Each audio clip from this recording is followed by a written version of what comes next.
പിടിച്ചോ പിടിച്ചോ പിടിച്ചോ. നിന്റെ കുടുംബക്കാർ രക്ഷിക്കപ്പെടുന്നത് നിന്നിലൂടെ ആയിരിക്കും. നിന്റെ പ്രാർത്ഥനയിലൂടെ, നിന്റെ ആരാധനയിലൂടെ, നിന്റെ അന്യഭാഷയിലൂടെ ചിലർ സ്നാനപ്പെടാൻ പോകുന്നു.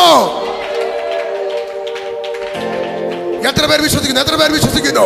എത്ര പേർ വിശ്വസിക്കുന്നു? എത്ര പേർ വിശ്വസിക്കുന്നു? ചില ജാതീയ ബെൽറ്റുകൾ, ചില ജാതീയ ബെൽറ്റുകൾ, ചില മതഭ്രാന്തന്മാർ ഇന്ന് പകൽ മാനസാന്തരപ്പെടുകയാണ്. പൊട്ടട്ടെ പൊട്ടട്ടെ പൊട്ടട്ടെ പൊട്ടട്ടെ. ചില ജാതീയ ബെൽറ്റുകൾ പൊട്ടട്ടെ, ചില ജാതീയ ബെൽറ്റുകൾ പൊട്ടട്ടെ.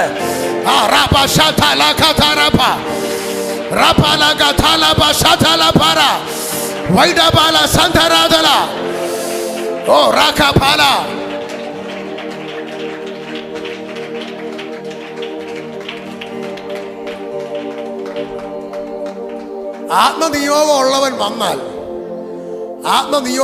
വന്നാൽ അത്ഭുതങ്ങൾ നടക്കും, മാറ്റങ്ങൾ നടക്കും, വിടുതലുകൾ നടക്കും, ദൈവശക്തി വ്യാപരിക്കും.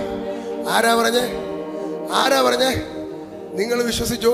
നിങ്ങൾ പ്രാർത്ഥിക്കുന്നു, നിന്റെ കുടുംബം മുഴുവനും രക്ഷിക്കപ്പെടാൻ പോകും, സ്നാനപ്പെടാൻ പോകും. ഞങ്ങൾ സ്നാനപ്പെടും. സ്നാനം എന്ന് പറയുന്നത് റോമാലേഖനം 6-ാം അധ്യായം എടുത്ത് വായിക്ക്. നിന്നെ സ്വർഗത്തിൽ കൊണ്ടുപോകാനല്ല സ്നാനപ്പെടുന്നത്, നീ യേശുവിനോട് ചേരാൻ വേണ്ടിയാ. ഈ ഉപവാസ പ്രാർത്ഥനയുടെ 14-ാം ദിവസം സ്നാനമുണ്ട് അല്ലേ? 13-ാം ദിവസം സ്നാനമുണ്ട് അല്ലേ? 13-ാം തീയതി സ്നാനമുണ്ട്. നിങ്ങൾക്ക് ഇപ്പോഴും അവസരമുണ്ട്. ഇവിടെ ദേവദാസന്മാരുണ്ട്. നീ സ്നാനപ്പെട്ടില്ലെങ്കിൽ നീ നരകത്തിൽ പോകും.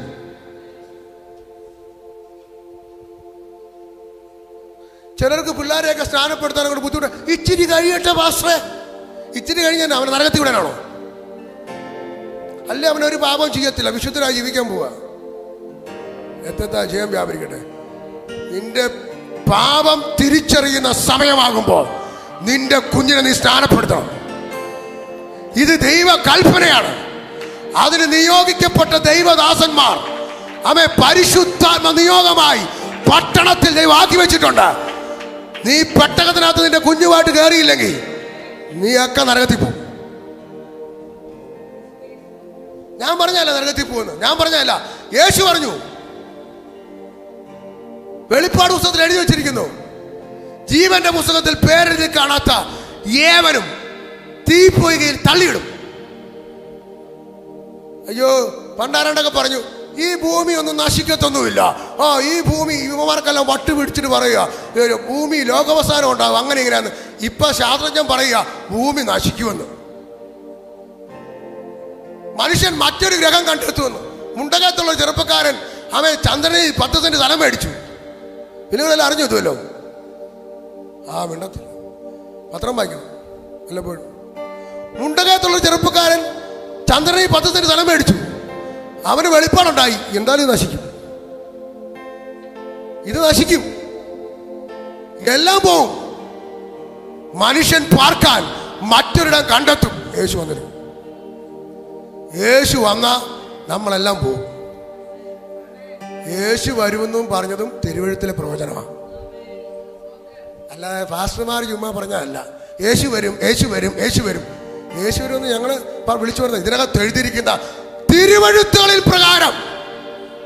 പത്രോസ് പറയാ തിരുവഴുത്തുകളിൽ പ്രകാരം യേശു വരും. ഇതെല്ലാം അറിയാമെങ്കിലും ചിലർക്ക് എന്ത് ചെയ്യാൻ പറ്റത്തില്ല, സ്നാനപ്പെടാനൊരു.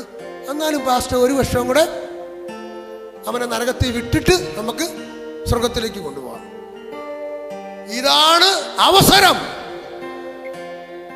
ഈ പ്രാർത്ഥന നിന്റെ യേശുവിനോട് ചേർക്കാൻ വേണ്ടിയാ. ഒന്നുകൂടെ കേട്ടോ, യേശുവായിട്ട് നീ ബന്ധമില്ലെങ്കിൽ നിന്റെ പ്രാർത്ഥന ദൈവം കേൾക്കത്തില്ല. ഇനി പാസ്റ്റർ തലയും കുത്തിക്കിടന്ന് പ്രാർത്ഥിച്ചാലും ഒരു വിടുതലും ഉണ്ടാകത്തില്ല. ആമേൻ. യേശുവായിട്ട് ബന്ധമില്ലാത്ത,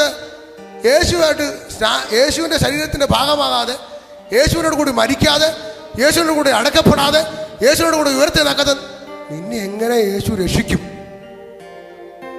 പറ, എങ്ങനെ രക്ഷിക്കും? നിയോഗമുള്ളവെന്ന് പറയുകയാണ്, സ്നാനപ്പെടും, സ്നാനപ്പെടും, സ്നാനപ്പെടും. ഒരു മനുഷ്യൻ വിളിച്ചു പറയുക, ഫ്രീക്കനാ കേട്ടോ യോഹന്നാൻ, മുടിയൊക്കെ ഇങ്ങനെ വളർത്തിയിട്ട് ഒരു ബെൽറ്റൊക്കെ ഇങ്ങനെ ഇട്ട് മൊത്തം ഒരു പ്രാകൃത വേഷം. ഇവിടെ ഒരുപാട് നമ്മൾ ഇറങ്ങി പോടാന്ന് പറയും. നമ്മൾ മിണ്ടുന്നില്ല. യോഹന്നാനെ നിങ്ങൾ കണ്ടിട്ടില്ലേ? മുടിയൊക്കെ വളർത്തി ഒറ്റ വിളി, സർപ്പസന്തതികളെ. സർപ്പ അന്നേരം അടി നമ്മൾ എപ്പോൾ കൊടുത്തെന്ന്. പക്ഷെ ഒരു പരീശനും അടിച്ചില്ല, ഒരു മഹാപുരോഹിതനും അടിച്ചില്ല, ഒരു അവിടെ ഒറ്റ മനുഷ്യനും ചലിച്ചില്ല. എന്നാന്നറിയാവോ? ഇവൻ ആരുടെ മകനാണെന്ന് വളരെ കൃത്യമായിട്ട് ഇവന്മാർക്കറിയാം. ഇവൻ ആരുടെ മകനാ? സെക്കരിയാവിന് പ്രായം ചെന്ന് ദൈവം കൊടുത്ത പ്രവാചകനാണ് യോഹന്നാൻ. ഇവൻ പ്രവാചകനാണെങ്കിൽ മുങ്ങിയേ പറ്റത്തുള്ളൂ. എടാ, യഹൂദന് മുങ്ങാങ്കിൽ നിനക്ക് മുങ്ങാം, യഹൂദന് മുങ്ങാങ്കിൽ നിനക്ക് മുങ്ങാം, പരീശന് മുങ്ങാങ്കിൽ നിനക്ക് മുങ്ങാം, മഹാപുരോഹിതന് മുങ്ങാങ്കിൽ നിനക്ക് മുങ്ങാം. യഹൂദനേക്കാൾ വലിയ ജാതി ഒന്നും അല്ല നീ. ആണോ? യഹൂദനെക്കാളും വലിയ IPCയോ ചർച്ചോ കൂടെ ഒന്നും ഇല്ലെന്നേ, സ്വതന്ത്ര സഭ ഒന്നുമില്ല. ആദ്യം യഹൂദൻ, പിന്നെ യവനൻ. വായിച്ചിട്ടില്ലയോ? അപ്പം യോഹന്നാന്റെ കീഴിൽ ഇവരെല്ലാം ക്യൂ നിൽക്കുക മുങ്ങാൻ. ഇവിടെ മുക്കാണെങ്കിൽ ബെന്തക്കോസി ചേർക്കാൻ വേണ്ടിയാ ഇവന്മാരുടെ പരിപാടി. ഇവന്മാരെ ബെന്തക്കോസി ചേർക്കാൻ വേണ്ടി എന്ത് അത്യാവശ്യമുള്ള കാര്യമാണ് ഞങ്ങൾക്ക് ബെന്തക്കോസി ചേർക്കാൻ വേണ്ടി. ഇത് ബെന്തക്കോസി ചേർക്കുന്ന പരിപാടിയല്ല, യേശുവിനോട് ചേരാൻ വേണ്ടിയാ.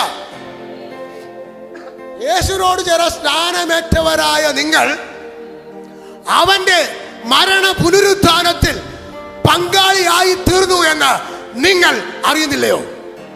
എനിക്കറിയത്തില്ല എങ്ങനെ ഇതൊക്കെ പരിശുദ്ധമോ എന്നാ പറയുന്നത്. യൂട്യൂബിനകത്തുള്ളവരൊക്കെ കേൾക്കട്ടെ.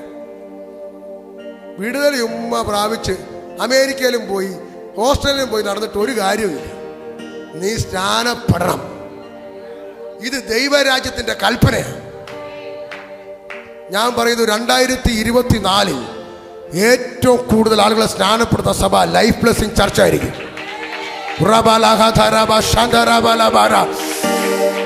നിന്റെ അടുക്കലേക്ക് ആളുകൾ ക്യൂ നിൽക്കുന്നത് പരിശുദ്ധമാണ് പറഞ്ഞു. ക്യൂ നിൽക്കുന്നു ചെറുപ്പക്കാർ.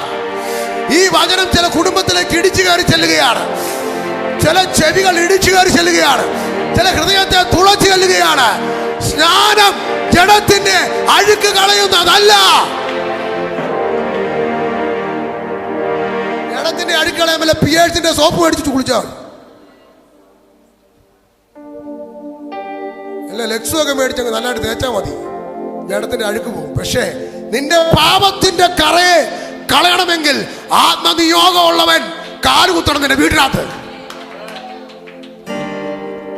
പാപത്തിൽ ജീവിച്ച എന്നെ, ലോകത്തിന് വേണ്ടി ജീവിച്ച എന്നെ ആത്മനിയോഗമുള്ള ദൈവദാസന്മാർ വീട്ടിൽ കാലുകുത്തിയപ്പോൾ എൻ്റെ മേൽ ആ ദൈവശക്തി വ്യാപരിച്ചു. ഞാൻ യേശുവിനോട് കൂടി ചേർന്നു, ഞാൻ സ്നാനപ്പെട്ടു, ഞാൻ പരിശുദ്ധാത്മ അഭിഷേകം പ്രാപിച്ചു. എന്നെ ദൈവം ദൈവപുരുഷനാക്കി മാറ്റി. ചുമ്മാ നിന്നുകൊണ്ട് പറയുകയല്ല, പോച്ച അടിക്കുകയല്ല. ഇത് പോച്ച അടിക്കുന്ന പരിപാടിയല്ല. ഇത് അഭിഷേകത്തിന്റെ ശുശ്രൂഷയാ, ഇത് പരിശുദ്ധാത്മ നിയോഗത്തിന്റെ ശുശ്രൂഷയാ. ഇന്ന് പകൽ നീ സ്നാനപ്പെടാൻ ദൈവം നിന്നോട് കൽപ്പിക്കുകയാണ്. ആരോടൊക്കെയോ പരിശുദ്ധാത്മാവ് നിർബന്ധിക്കുന്നു.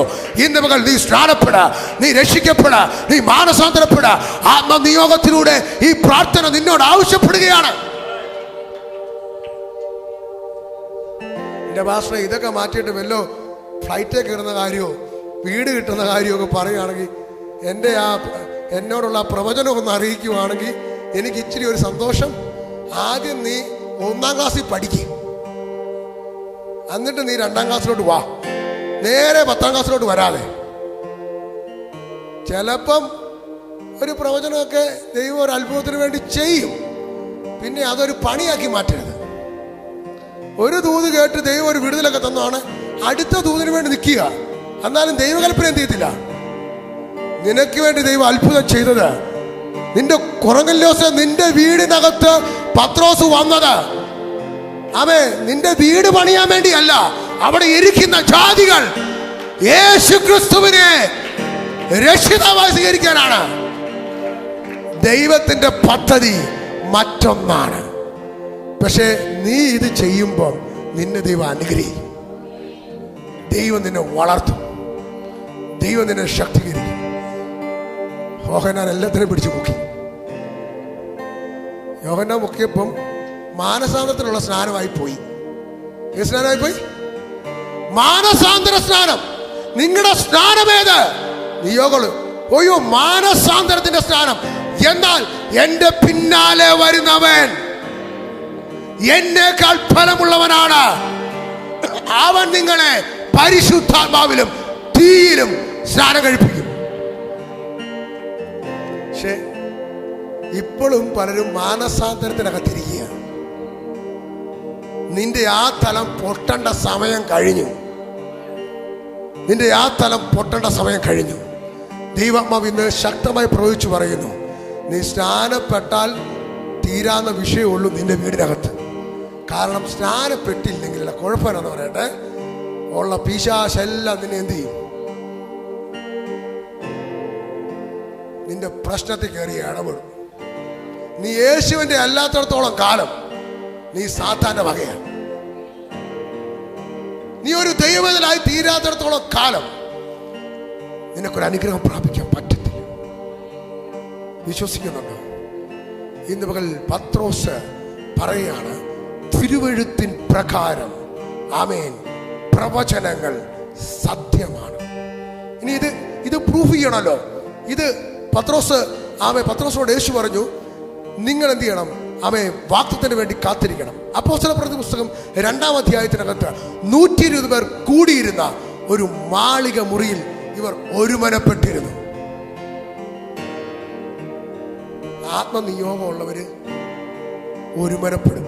ഒരു കരം കൊടുത്ത് പറഞ്ഞേ, ആത്മനിയോഗമുള്ളവർ ഒരുമനപ്പെട്ടിരുന്നു. നിങ്ങളുടെ വീട്ടിലൊരു ഐക്യത വെളിപ്പെടുന്നില്ലെങ്കിൽ, ഭാര്യ, ഭർത്താവ്, കുഞ്ഞുങ്ങൾ ഐക്യതയോടെ എന്ത് ചെയ്യണം?